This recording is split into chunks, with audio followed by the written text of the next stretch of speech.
তুমি লাইভে তা আমার কাছে একজন গেছে গিয়া বলতেছে ভাই আমার তো একজন স্টোরি দিছে দেখাচ্ছে না। আমি তো এটা ফেসবুকে আপডেটের কারণে দেখেন না, নেটের সমস্যা আছে। এই ফেসবুকের গাইডলাইন মেনে চলেন না।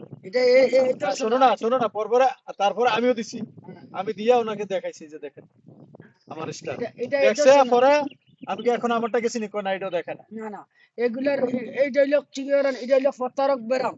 এগুলা ফেসবুক টিম যখন আপনি নিয়মিত কাজ করবেন না তখনই কিন্তু ফেসবুক টিম ওনারা এলে কাদেরকে দেখাচ্ছে না, যারা এই লেখতে গেছে এই লেখতে টিং টিং টিং করে যায়, খালি ফুল দেন মেনশন দেন ফুল দেন, তারা মানে লাইভে গেলে কমেন্ট করে মেনশন কমেন্ট করবে 20টা আর কমেন্ট করবে 10টা। প্রথম ফার্স্টে কমেন্ট করবে একটা, তারপরে মাঝখানে 1 ঘন্টা গেছে করবো 2টা, এরপর শেষ পর্যন্ত যখন 2টা হবো 10টা করার পর শেয়ার তখন বলবে কি জানেন, আমি 2 ঘন্টা ধরে লাইভ আছি ভাইয়া গো, কিস্তি চালামো আমরা আর আপনি ফুল নিবেন, এসব থেকে বিরতি থাকেন। ভালো থাকবেন, সুস্থ থাকবেন বন্ধু মানুষ দুবাই থেকে। আল্লাহ হাফেজ।